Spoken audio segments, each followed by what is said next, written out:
The story today from Mark's Gospel reminds me of a time when I was at the end of my rope. You know that rope that just keeps going on until suddenly you're at the end of it. Physically, figuratively, literally at the end of my rope. I was done.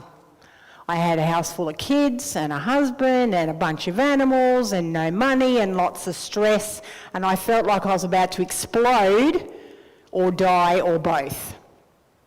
I was so tired. You know when you're so tired that you can't even sleep? You're that tired. At times we all suffer from feeling so tired, worn out or exhausted with the demands of life, that we just sort of either explode or say and do things we don't want to do or give up. I'm sure you've all had times in your lives where you were so depleted that you literally had nothing left to give. The tank was empty. This is when God asks us to rest. It's called stewardship. Good stewardship is so much more than money. And in the church we've become accustomed to only hearing the word stewardship when we talk about money. But good stewardship in everyday life is about being able to recognise when you're nearly at the end of your tether and doing something positive about it before you get to the end. The trick is noticing that it's coming. More often than not, these times sneak up on us slowly and then take us completely by surprise. It happens to all of us from time to time. And I mean all of us, all. Jesus' disciples had just come back from their first away mission. They'd been out, commissioned by Jesus to heal and preach and teach all whom they'd met.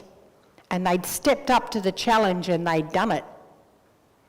And it would have been exciting and fulfilling, but also incredibly stressful and exacting. The story tells us the disciples were just back and were filling Jesus in on all the details.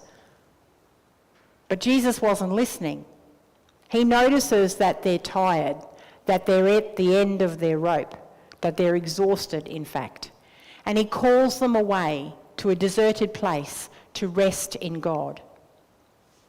He's modelling receiving as well as giving. The disciples are depleted and need time and space to just be.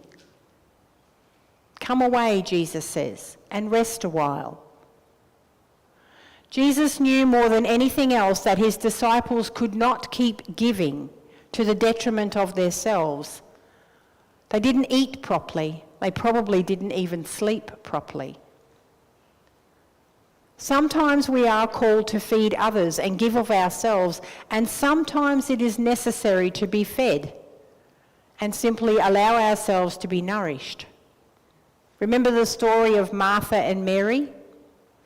Martha was busy fussing, preparing food for all who'd gathered in her home, when suddenly she cries out to Jesus and says, "Tell my sister to help me, I'm doing all the work." And Jesus responded to Martha, not in the way she expected or wanted, and not, if we're honest, in the way that we want to hear either. Mary has chosen the better path. Flies in the face of what we're called to do and give. It's easy to feel embittered at these times when we piously raise ourselves up and say that we're doing all of God's work. It's easy to judge others as lazy that have chosen to rest in God rather than work like a navvy. I know I've been guilty of it. Jesus says to Martha or the disciples, and even to us, are you listening? Rest. Sometimes the better thing to do is to rest in God. Sometimes it's necessary to be fed and nourished. Jesus reiterates that which we need to hear, that neither is greater or lesser than the other. Both are necessary for full, complete lives. Sometimes we work and sometimes we sleep. Sometimes we feed and sometimes we are fed. And sometimes our prayer is through working and giving, and sometimes our prayer is through receiving and being. But I've noticed that receiving seems to be the more difficult thing to do, especially for people in here, in this place, especially for those of you who are givers. Givers aren't very good at receiving. Those who believe that all things necessary for success is reliant on them alone to give or finish or achieve, they often feel like they must hold everything together and that it's reliant on them. They simply must do rather than be.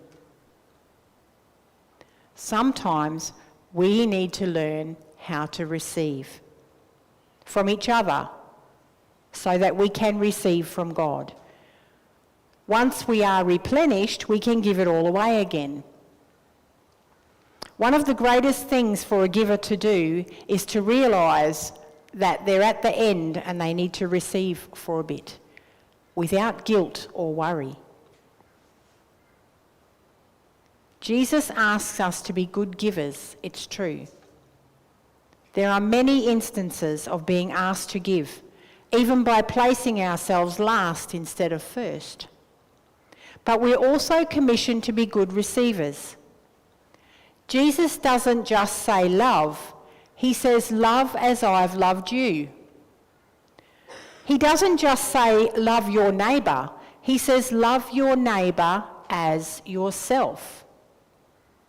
If you will do it for them, will you not do it for yourself? You have given, now receive. You have received, now go give in return. And a worthy lesson for all of us. The gospel goes on to tell us that the disciples and Jesus didn't immediately get that much sought after rest. So thick were the crowds. We're told the people were directionless and shepherdless and needed to be taught even before anything else. And Jesus sees the crowd and has compassion on them. So instead of sending them away, he gives of himself again, teaching them all they need to know. And the next part of this gospel reading is missing. That's the feeding of the 5,000. And our story concludes with Jesus continuing to give of himself, and that all who were placed in front of him were healed, even those who touched the fringes of his robes. I think that often we forget we're not actually God.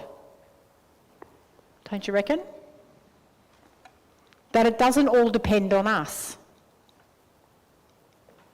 Jesus is God and teaches us that when we're fatigued, it's okay to stop. We're reminded about rest and renewal and replenishment.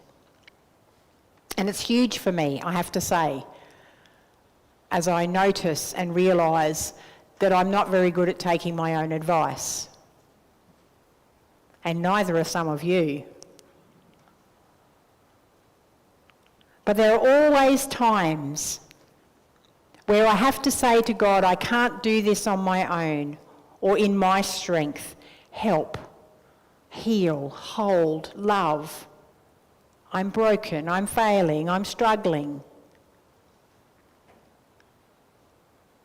Rather than saying that without God I would have nothing to give, I need to allow myself to receive in order to succeed. As I continue with my own personal reflection, it leads to a whole of parish reflection. How do all of you give and receive? You might be interested to know that I've noticed that those who give and give and give and give and give, the Marthas of the parish, if you like. But I've also noticed that the body of Christ in this place are generous.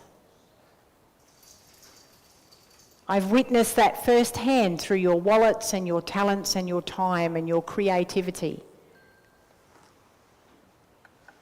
Your commitment to Christ's mission. Oh, my time is going off. I must have preached too long. God encountered humanity through the fringes of his cloak. that Jesus was wearing. These fringes, through them, God was able to touch and interact with God's people here in this place. That's why I changed the hymn and didn't tell Ross. Here in this place, we've become the fringes of Jesus' cloak.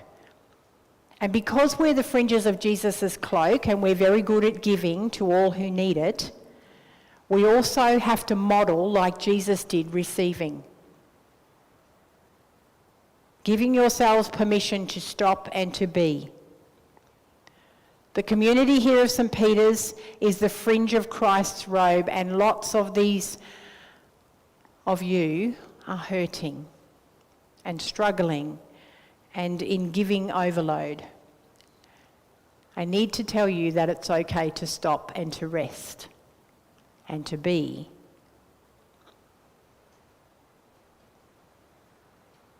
Mark's Gospel today sets out Jesus teaching people, then feeding people, then bringing people to wholeness. He unites everyone. He shepherds the shepherdless and promises that all are redeemed by his blood spilled on the cross. Jesus was food for the hungry, healing for the broken, and peace for the tortured, and rest for those who are lost. And Jesus is that for us too. We don't have to be all to everyone, always. Can you allow yourself to rest in God and receive from God what you need? Something for you personally to reflect on this week. Amen.